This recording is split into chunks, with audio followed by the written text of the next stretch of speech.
What's up, delicious faithful? You may receive a call from your teenager's teacher saying they saw your child drinking a tall boy of beer in their virtual Zoom class, but it's most likely not a beer. It's a new mountain spring water brand called Liquid Death. Why is this water called Liquid Death?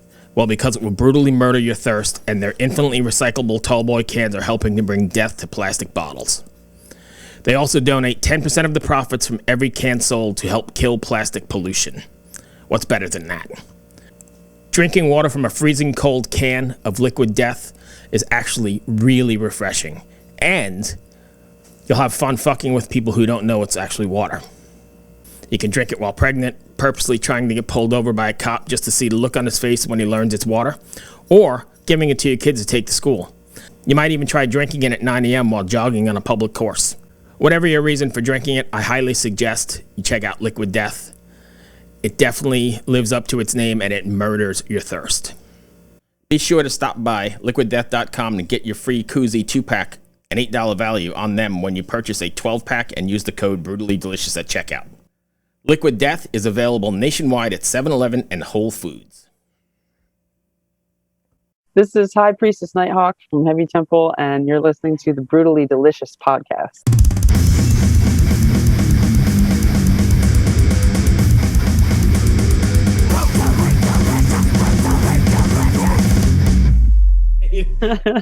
Well, cool. Thanks for taking the time. I appreciate it. Sure. So I guess the easiest way to jump in is, can you give us the 2-sentence elevator pitch of Heavy Temple? Oh shit, man. Yeah, I don't know. We just like to shred, and play what feels good to us, and hopefully, other people think that feels good too. We've been pretty lucky so far in the response, so I think we're on the right track. But right. I don't know, if you like good energy and you like to have a good time, then I would hope that we're the band for you. Okay. Desert Through the Trees. Yes. Has the response been pretty good so far? Yeah, absolutely. I was hesitant actually about putting that out as a single, only because I felt like there was part of me that felt like that was kind of the strongest song on the album. Right. And I didn't want to ruin the surprise. But I mean, I think if that's this album is kind of it's got a couple different things going on. And I think that song is representative, just like one vibe of the record.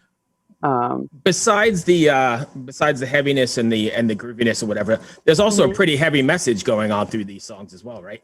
Yeah. Yeah. I mean, it's been interesting to be asked questions and seeing that like people, I guess, are actually paying attention, right, to what it is that I'm saying. And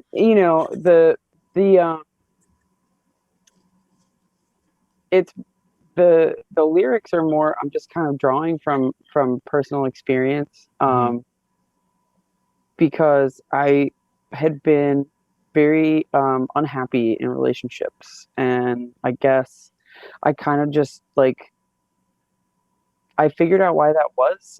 I figured out what was missing, and then I met someone who kind of like ticked all those boxes, and this person was the one who showed me that Angela Carter story.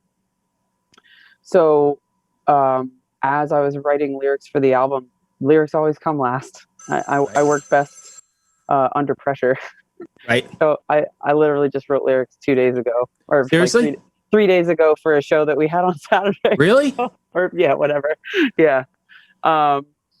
So but when I was kind of trying to craft these, I was like, okay, like this sort of the story of like how we met, and these little personal experiences. The theme of the album came together really well. So yeah, I mean, ultimately, as much as I don't want to talk about being a woman, it's just one of those things that that you end up talking about anyway. Right. But I'm really pleased at the reception that the theme of the album has gotten. Um, and a gender aside, it's just you gotta get those things that make you happy. Yeah. You know. So what's it like putting yourself and making yourself that vulnerable and throwing all that personal stuff into your songs? Is it, I mean, obviously it's got to be scary at first, but then when you connect with somebody, that must be the ultimate, right? Yeah. And then talking to people about the theme of the album and like some of the lyrics, because they're some of them are a little bit tongue in cheek, some of them are a little bit more disguised. Um, but it's I was talking to one of my friends the other day, and I said I feel kind of weird like writing love songs in this genre, Right. because it's not about like dragons or like wizards or weed, Right. which are all totally awesome. And he was like, "So you decided to write an album about wolves?" And I said, "That's a fair point." um, so it's an interesting juxtaposition of feeling like you're kind of out there and you've like exposed to parts of your your inner workings or whatever. Right. Um, but again, you meet people and you talk to them and they resonate with something that you've said, and that kind of makes it like, you know, there's always a thought like, am I the only person that feels this way? Right. With anything. Sure. And then you realize that you're not. And so it just kind of makes everything a little bit easier. Do A you little find, less intimidating. I know you said you write to the last minute, but do you find it cathartic even when you're rushing like that? Do you find like Yeah. you're, I mean, I think sometimes what happens is like I know what I want to write about, and I'm almost like pushing myself a little too hard.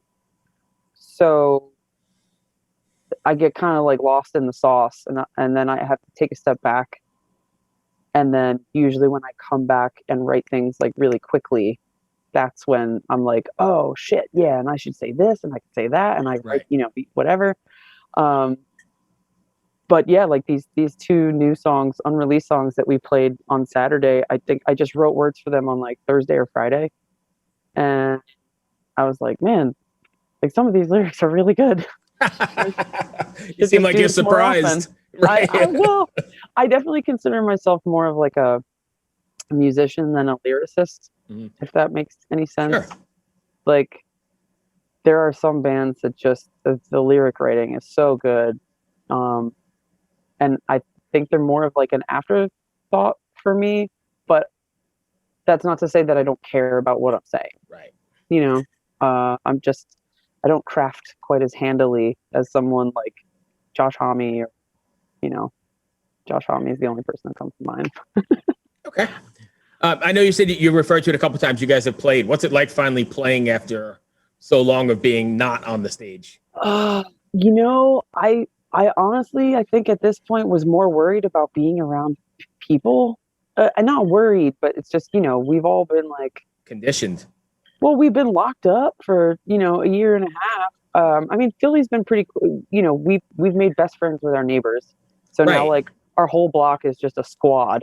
Sure. Um, so it's not like we haven't been doing anything. We've been practicing, we've been seeing friends here and there, but to have like in that setting, it's like, oh, like what's going to happen, you know?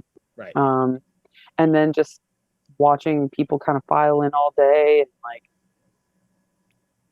not wearing masks, which is legit because they're vaccinated and it's outside, but it's like still weird because I'm like, I Yeah. don't know, do I wear it? Like if I don't know if I'm like talking to somebody I don't know, like should I Right. cover my face or whatever?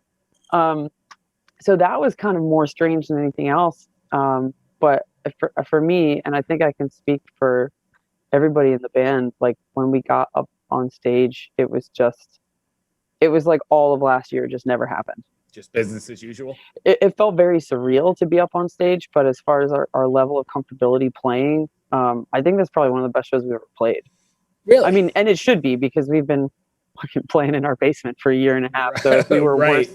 worse, if we were worse coming out of the basement than we were when we went in, Right. that would be indicative of a larger problem. Right. But no, it was a great time. All the bands were awesome. The energy was like palpable. I imagine because, So even as a you know, fan, you want to be at a show. Everybody's dying. All the fans are dying absolutely. too. I'm dying. I haven't seen one yet, but Yeah, I've got plans to. yeah, There's yeah. nothing that's come through Richmond yet, but It'll happen. oh yeah, I mean it's on the schedule. But I love. Oh man, Richmond is so. We love playing Richmond. yeah, Richmond's a good place. Where did you guys So used to play? hopefully Like we make it down there. you played here before, right? Yeah. Like Strange Matter? Yeah, gone now. Mm-hmm. R.I.P. I know. Yeah. But um, I don't know if I noticed that Herbie, who has the Cobra Cabana, Yeah, yeah. um, that bar down there. I think it looked like he was kind of doing some live stuff. Well, until that wasn't a thing anymore. I think the So Camel. I'm not really sure I think the Camel's still what doing stuff. venues. There's a place called down Okay, here called the Camel because I that know does. I think we've played in Richmond since Strange Matter closed, but I'm blanking on where I'm that thinking maybe was. Studio 5. Does that sound familiar? Oh no, I remember the show we played with Ecstatic Vision, uh, and I can see the bar in my mind's Right. eye. It had like a bunch of like horror stuff all over the place. The Guar Bar? No, shit, man, it'll come back to me. Nah, it Probably doesn't after matter. this interview wraps up. After Right. the interview wraps up, it will immediately come back to me. Right. So what do you have planned going forward? Are you going to be, well, let me back up for a second. The music business has sort of had to reinvent itself, right? Everybody's going to Mhm. this like single a month instead of actual physical copies or albums or that sort of Yeah. thing. Are you Yeah. guys going to be doing that as well with, releasing singles as you go along? That's something that we talked about. And I think everybody's had to sort of reevaluate what they want to do or their priorities, as far as being in a band or releasing music, even if you're not planning on playing out or whatever. Right. Um, so, I mean, we pretty much have another album written. Uh, so the fact that we like didn't that we couldn't play shows You took almost advantage kinda, of that time. yeah, almost kind of worked in our favor because we were just so hectic and we were like playing all the time, and then we always say we're gonna write stuff and we never write anything. And so we have definitely talked about maybe just doing singles here and there, Mm-hmm. because sometimes you write something and you're like, fuck it, like I don't want to sit on this for another 6 months. I just want to put it out. And that's what people did that all the time, before I guess before whatever that shift was. Yeah. There's always people putting out singles with a B-side. Right. And especially in hip hop, it's how you stay relevant, Right. especially now when people haven't been going to shows. And I think it's still important, as shows start coming back, but we're not really like in full swing the way that we used to. Right. People still want to hear what you're doing. I think folks who listen to heavy music are probably some of the most like voracious Yes. consumers of music. And there's like so much support, and it's such a great scene. That's like I'm always excited when I see that people are putting stuff out. Yeah. So whether or not we'll do singles, personally, I don't know, but I think it's a great idea just to keep doing it. I think, yeah, just the last year has made that almost a necessity. Yeah, because without being on the road or anything, you've got to be doing either something like that or live streaming. Have you guys done anything like that? We've done 3. I think we've done 3. We did 2 live streams for the Mutants of the Monster digital fest that they had, and then we did one for Magnetic Eye a couple weeks ago. And we actually have we're doing a playthrough of the album for Jam in the Van, and that will be that'll be this Friday. Oh, like in a couple days? Mm-hmm. So when you say a playthrough, I'm not familiar. Is that you're going to play the record top to bottom, or Yeah, we're just playing that. So some of the other live streams we played songs from our last album, and then played some new stuff. But this is just, you know, front to back, Lupe Morris. So that'll be cool. You guys? We'll see how that turns out. Are you prepared for that? If you're worried about it in 3 days from now? No, I mean, we pre-recorded it. I just haven't seen or heard it yet. Oh, okay. I'm pretty sure it's going to be awesome. Gotcha. Because the audio and video guys that we have are good at what they do. So, you know, we'll see what shakes out. What do you guys have planned after? What's next for you guys for Heavy Temple? That's a good question. We're playing Muddy Roots in, I guess that's September. I think we have another sort of local show lined up for next month. Mm-hmm. It was hard to map out because we really wanted to tour to support this album. But it was just, it was hard to figure out when stuff was going to open, and things are opening, but they're not opening. Like I don't know if I'd feel comfortable just like booking a tour tomorrow. Right. It would be possible, but I don't know. You know, I think we're just going to still kind of play it by ear. Mm-hmm. But we definitely would like to get back on the road at some point. It felt too good on Saturday. I imagine. To not play. I mean, you know, nobody really wants to load their gear in and out, but playing is the good part. So there was probably a lot less bitching about loading your gear in and out for that show than there ever was before. I think you might be right. It's like one of those things where it's like, oh yeah, like I forgot how much I hate doing that part, but also like I forgot what that even feels like. And what it means, right? Because it means you're going to be on stage, right? So I might like begrudgingly be like lugging some stuff up some steps, but it's also like I don't care, really. Right. We smartened up and we got a cart with wheels. So there you go. And you played live. Not too bad. Right. Yeah. No. I mean, I don't. I definitely don't want to give the impression that loading gear in any way, shape, or form was the highlight or low light of my evening. Right. I would do it again this weekend. Oh, hell yeah. Right. No, it was really great. It was really great. Good friends, new friends, like music that we haven't heard before. I was like, shit, like this, like I said, it was so weird. I like forgot what that felt like, but then as soon as it started happening, I was like, oh yeah, like this was just yesterday, you know? Yeah. We were hanging out and you know, having some beers and listening to our friends play music. Right, there's nothing like it. That's all I've got. Did I miss anything you want to cover? No, I don't think so. Just, you know, thanks for having me. I hope everybody enjoys the new record, and trying to keep this well-oiled machine going so we can put out some more. Excellent. Well, thank you for taking the time. I appreciate it. Stay well. Oh yeah, thank you so much, safe. Bruce. You Take too. care. Bye. Bye.